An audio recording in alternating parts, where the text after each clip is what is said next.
She could be any 12-year-old girl So start the movie. hanging out with her mom and sister. But Zoe was biologically born a boy. How did you handle it when people related to you as a boy? Yeah, I always got upset. I'd be like, no, I'm not a boy. I'm a girl, you know. Like, I like the color pink. I scream like a girl. I act like a girl. I breathe like a girl. I'm not a boy. The first reaction is fear, not because of who she's presenting to be, but of those around us. What are other people going to say? How are they going to treat her? You know, those are the scary things. What kind of life is she's going to have? Put that one there. But Zoe's mother, Ophelia, at their request, we won't be using last names of the families in this story, Yeah, let me do them. felt she had no choice. Oh, look at that. A single mom, 2 years ago, she accepted Zoe's decision to live as an openly transgender girl. Zoe's family and her childhood friends in her town near Los Angeles have been supportive. Look at Zoe. But a survey of nearly 300 transgender youth found that 89% reported being harassed in school. Come on, we're going back to the long room back here. And Zoe, too, has endured cruel treatment from her schoolmates. Even like the kids that do seem like they're good kids, they even make fun of me. Like, they'll be like, yeah, we're your friend. Just don't worry. Tell us more about your stuff and how you're going through life. And then like they'll just turn on you and they'll be talking about what you tell them. Mm-hmm. Zoe's doctor, Johanna Olson, is a specialist in the care of transgendered youth at Children's Hospital, Los Angeles. She says that her patients have a condition known as gender dysphoria. The words that we use to describe persistent unhappiness, discomfort, and distress about the incongruence between the gender that you were assigned based on your anatomy at birth versus the way that you internally experience gender. Estimates on the number of transgender Americans range as high as 0.5% of the adult population, or about 750,000 people. But more and more young people are emerging as transgender. I see between 1 and 5 new trans kids a week. So the growth is tremendous. We've had something like a 330% increase over the year of 2013. It's just phenomenal. What do you think is happening? I mean, are there more transgender children? It's not so much that there are more transgender kids, it's that trans people are coming out earlier. We also know that among trans people, there are high rates of depression, anxiety, social isolation, suicide attempts. All of these things we see dramatically increased in trans youth. But young people that I've seen who socially transition in childhood and have support of their families, they have a very different experience. This is the implant. Now there is new medical treatment for young people like Zoe. So this is enough to last a year or longer. Wow. Doctors have recently started administering drugs that block puberty And then it just secretes the medicine every day into the person's body. and keep them from developing unwanted adult characteristics like facial hair for transgender girls or breasts in transgender boys. And then I decided that I was trans earlier. The effects of those drugs can be reversed, but the effects of hormones, which transgender youths can take later to look more male or female, are often not reversible. Dr. Olson says by then her patients, like Venice, are not going back. In terms of making these changes so that you can go through life as a boy, what's the upside of that for you? The upside is that, I'll actually get to have part of the body I do want. At 13, Venice has started taking the hormone testosterone, as well as puberty blockers. He says he has always felt like a boy, though he was born biologically a girl. But he says being trans has not been easy. It's been a difficult process because, well, no one really would want to be trans. No one would actually really enjoy it.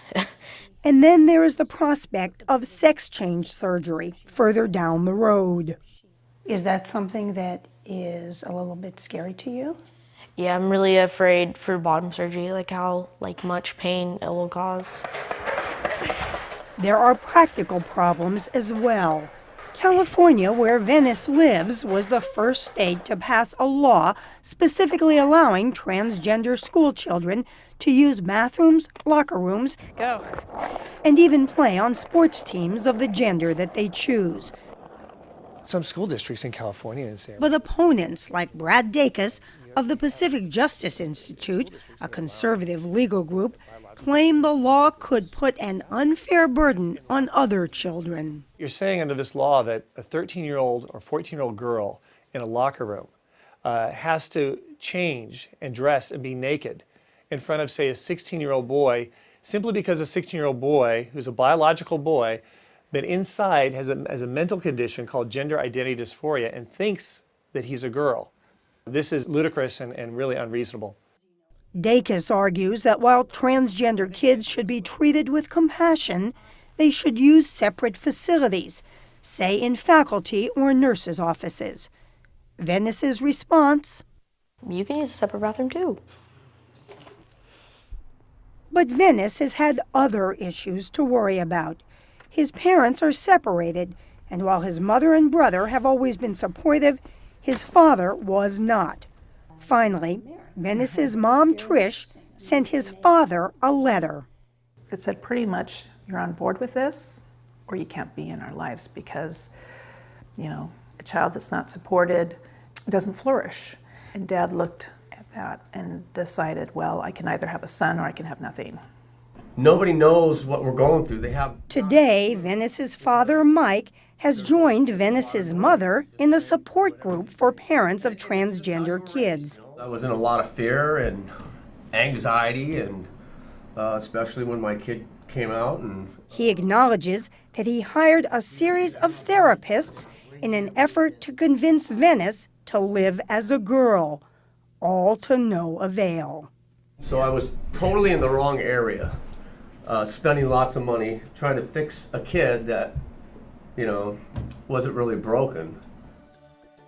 And parents are beginning to heed the wishes of their children at ever younger ages. The 6-year-old, happily jumping with her younger brother, is Maddie, originally named Matthias. Your mom told me that when you were born, everybody thought you were a boy, except you, right? What did you think? A girl. I was a girl. You knew? Yeah. How'd you know?